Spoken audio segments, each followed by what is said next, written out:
ये जीत नहीं है। जीत क्या है? इस बच्ची की क्या जीत होगी?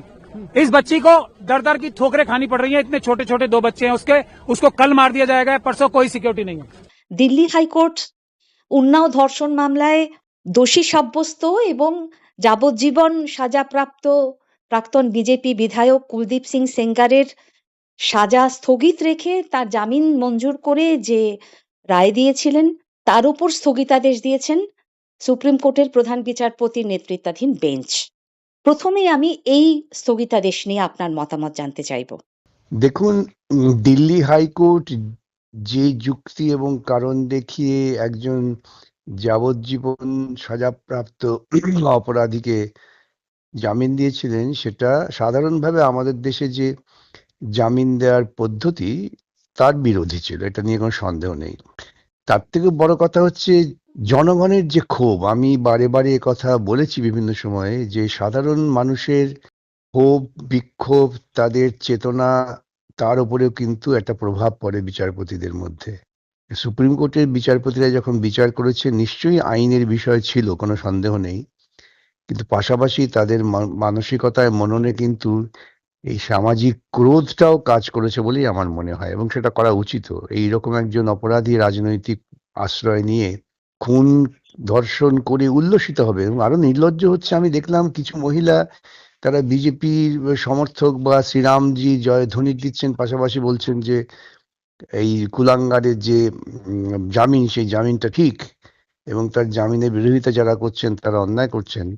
সমাজটাকে এইরকম ভাবে আড়াআড়ি ভাগ করে দেওয়া হয়েছে, ধর্ষক, ধর্ম এবং নারী বিদ্বেষ, এইরকম একটা সরাসরি বিভাজনের যে মানসিকতা তৈরি করা হচ্ছে, সেটা খুব বিপজ্জনক।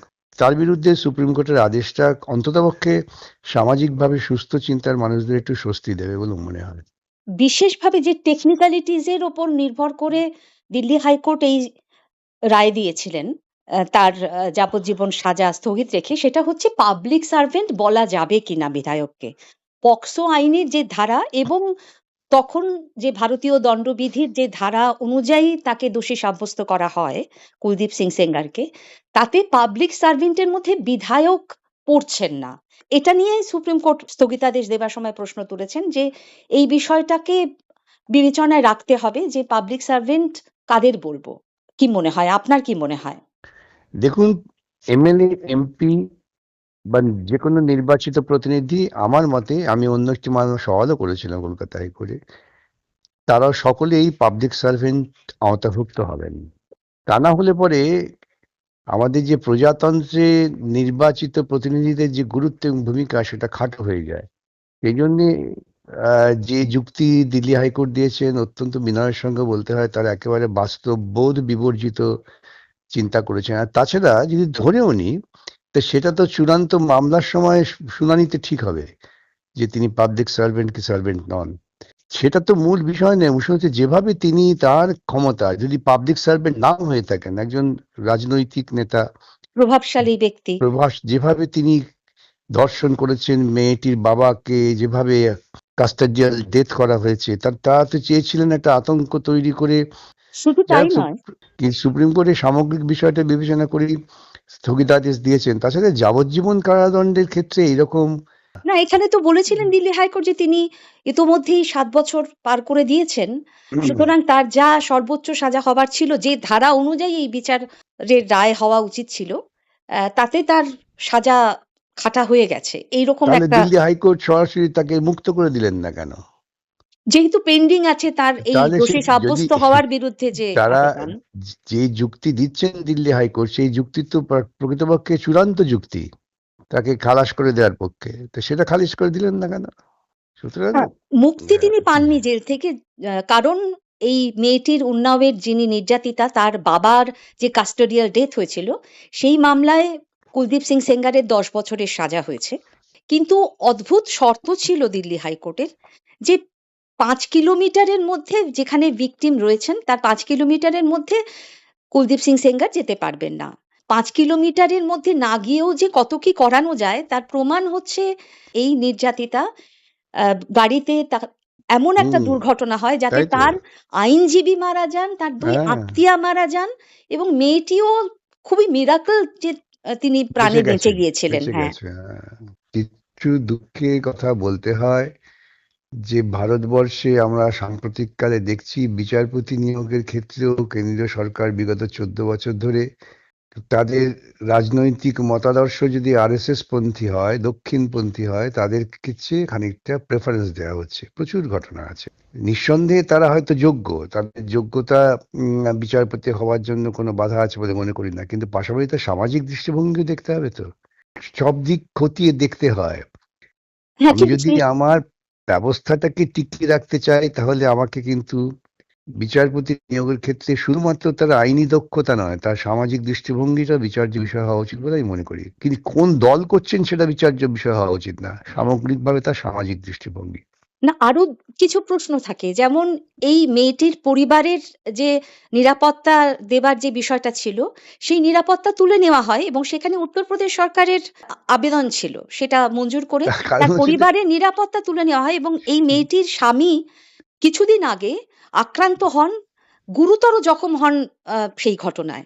মেয়েটির কাকা মিথ্যে মামলায় তিনি এখনো কাস্টাডিতে রয়েছেন, হ্যাঁ, জেলে রয়েছেন। সামগ্রিকভাবে এটা পরিকল্পনা ছিল হিন্দুত্ববাদীদের যে ভয় পাইয়ে দাও এই সমস্ত দলিত সম্প্রদায়, মুসলিম সম্প্রদায়, সামাজিকভাবে আর্থিকভাবে দরিদ্র মানুষ, তাদের মধ্যে এমন আতঙ্ক তৈরি করো যে ভয়ে তারা কিছু বলবে না। সেই প্রবণতা থেকেই তো এই ঘটনাগুলো ঘটানো হয়েছে। প্রত্যেকটা ঘটনা ঘটার পেছনে তো আপনাকে তো একটা কারণ খুঁজতে হবে, এগুলো তো হঠাৎ ঘটে যায় না, একটা পারম্পর্য থাকে। সেই পারম্পর্য দিয়ে বিশ্লেষণ করলে দেখা যাবে উদ্দেশ্য ছিল সেটাই, যেটা এখনো ইউপিতে হচ্ছে, ছত্তিশগড়ে হচ্ছে। দেখলেন না ক্রিসমাস হ্যাঁ, বীভৎস কাণ্ড ঘটানো হলো, তো উদ্দেশ্যটা কি? উদ্দেশ্য হচ্ছে যে আমরা হর হর মহাদেব বা হনুমান চালিসা বলে যা বলবো সেটাই মানতে হবে, এর বাইরে কিছু মানা যাবে না। ঠিকই, কিন্তু বহির্বিশ্বের সামনে ভারতের ছবিটা বই গেল, ওদের কি আছে বহির্বিশ্ব? ভারতবর্ষ আজকে স্বাধীনতার পর একটা উদার গণতান্ত্রিক দেশ বলে চিহ্নিত ছিল। আজকে ভারতবর্ষকে পৃথিবীতে করা হচ্ছে একটা ধর্মীয় মৌলবাদী দেশ হিসেবে। একটা জিনিস আমার খুব আপনার কাছ থেকে জানতে ইচ্ছে করছে, সেটা হলো যে সিবিআই এর ভূমিকা এই উন্নাওয়ের ক্ষেত্রে, যেটা বারবার যেটা নিয়ে প্রশ্ন উঠেছে, বিশেষভাবে প্রশ্ন তুলেছেন এই নির্যাতিতার যিনি আইনজীবী মেহমুদ হুম রাজা। তিনি বিভিন্ন সংবাদ মাধ্যমের সঙ্গে সাক্ষাৎকারে বারবার বলেছেন এই কথা যে নিম্ন আদালতে ট্রায়াল কোর্টের যে রায়ে দোষী সাব্যস্ত হয়েছিলেন কুলদীপ সিং সেঙ্গার, সেই রায়ে খুব নির্দিষ্টভাবে বলা ছিল যে সিবিআই এর যিনি আইও বা ইনভেস্টিগেটিং অফিসার ছিলেন, তিনি কুলদীপ সিং সেঙ্গারের সঙ্গে হাত মিলিয়ে কাজ করেছেন। ফলে সিবিআই এই রায়কে চ্যালেঞ্জ জানানো সুপ্রিম কোর্টে, এই চাপটা কি কাজ করেছে কোথাও? সম্পূর্ণরূপে এই জনগণের তীব্র ক্ষোভের মুখে এটা হয়েছে। আসলে কি জানেন তো, সিবিআই তে নিজস্ব কোনো কাডার নেই। সিবিআই বিভিন্ন রাজ্যের থেকে পুলিশ অফিসারদের নিয়ে ডেপুটেশনে কাজ করান। এখন এই যারা ডেপুটেশনে কাজ করেন তাদের দায়বদ্ধতা এ নিয়ে প্রশ্ন থেকে যায়। তারা আরো একটা সুবিধা পাওয়ার জন্য যে রাজ্য থেকে আসছেন সেই রাজ্যের যারা যোগীর মতো যদি শাসক হয়, মমতার মতো যদি শাসক মুখ্যমন্ত্রী থাকেন, যারা সবটাই রাজনৈতিকভাবে প্রভাবিত করার চেষ্টা করবেন, তাদের অনুসারী হবেন। এটা আমরা দেখেছি, তো পশ্চিমবঙ্গে দেখেছি, বিভিন্ন জায়গায় দেখতে পাচ্ছি। বিশেষ করে আমি আরজিকর ধর্ষণ খুন মামলার কথা বলবো। সেক্ষেত্রে যিনি আইও ছিলেন সিবিআই এর, সীমা পাহুজা, তার ভূমিকা নিয়েও বারবার প্রশ্ন উঠেছিল এবং সিবিআই যে ঠিকমতো তদন্ত করেনি, এটা যে রায়ে সঞ্জয় রায় দোষী সাব্যস্ত হয় এবং তার যাবজ্জীবন সাজা হয়, সেই রায়েও তার উল্লেখ ছিল যে হুম পুলিশ যা তদন্ত করেছে তাতেই শিলমোহর দিয়েছে সিবিআই, তারা নিজেরা কিচ্ছু করেনি। হুম তো সেইটা নিয়ে আমাদের এখানে সেভাবে অনেক বিক্ষোভ হয়েছে, প্রতিবাদ হয়েছে ঠিকই, কিন্তু এই চাপটা তৈরি হলো না কেন?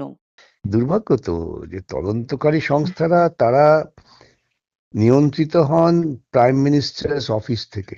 এখানে যদি তদন্তকারী সংস্থারা তারা একটা স্বাধীন অধিকারের মধ্যে কাজ করেন এবং তাদের যদি জবাবদিহি করা হয় পার্লামেন্টের কাছে, তাহলে তারা অনেকটাই কোমর সিধে করে কাজ করতে পারেন। এদের যদি এখন যে মন্ত্রীর কাছে তাকে জবাবদিহি করতে হয় সেই মন্ত্রী দোষীদের সঙ্গে আছেন, গোপনে আদল নিয়ে আছেন, তাহলে তাদের সঙ্গে কি করে হবে? কি হুম। বলবো মানে এত না, তবে মানুষের চেতনা বাড়লে এখন আরাবল্লী পাহাড় নিয়েও সেক্ষেত্রে হ্যাঁ হ্যাঁ এটাও আমি এটি আপনার চলছে। মতামত চাইছিলাম যে হুম। সুপ্রিম কোর্ট তৎকালীন প্রধান বিচারপতির নেতৃত্বে যে কমিটির রিপোর্ট মেনে নিলেন তারা এবং বললেন যে না 100 মিটারের একটা সংজ্ঞা আরাবল্লীর, তাতে পরিবেশের কি ভয়ঙ্কর ক্ষতি হবে এবং ইকোলজিক্যাল ডিজাস্টার হবে, সেই বিষয়টা সামনে যখন চলে এলো, সুপ্রিম কোর্টের প্রধান বিচারপতির নেতৃত্বে বেঞ্চ ওই যে রায় তার ওপরেও স্থগিতাদেশ দিয়েছেন এবং এই বিষয়টাকে আরো ভালোভাবে খতিয়ে দেখা দরকার বলেছেন।